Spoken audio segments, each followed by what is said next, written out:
Hello friend, આજે આપણે બનાવશું ફરાળી ચિપ્સ.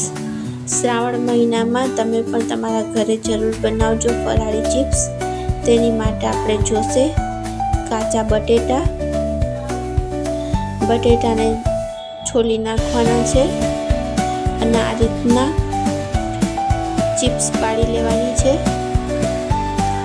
હવે આ ચિપ્સને 2 થી 3 પાણીમાં ધોઈ અને તેના ઉપર કોર્નફ્લોરનું કોટિંગ કરવાનું છે, જેથી આપણી ચિપ્સ ક્રિસ્પી બને.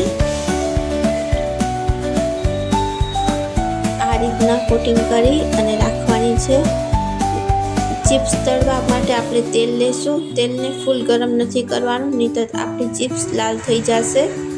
એને મીડિયમ તેલમાં આપણે તળવાની છે અને ગોલ્ડન બ્રાઉન કરવાની છે.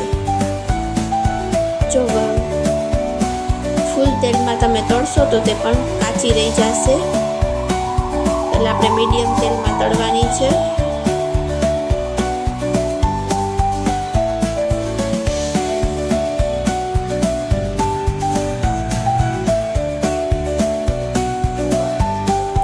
હવે ચિપ્સમાં નાખવાનો મસાલો તૈયાર કરશું. 1 ચમચી સંચળ લીધું, મરચાંની ભૂકી બંનેને મિક્સ કરી અને આપણે ચિપ્સમાં એ મસાલો નાખશું.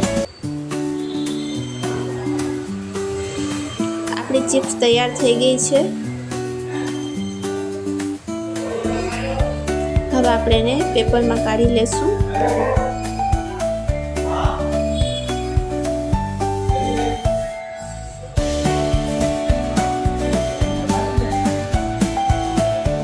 તૈયાર છે આપણી ફરાળી ચિપ્સ.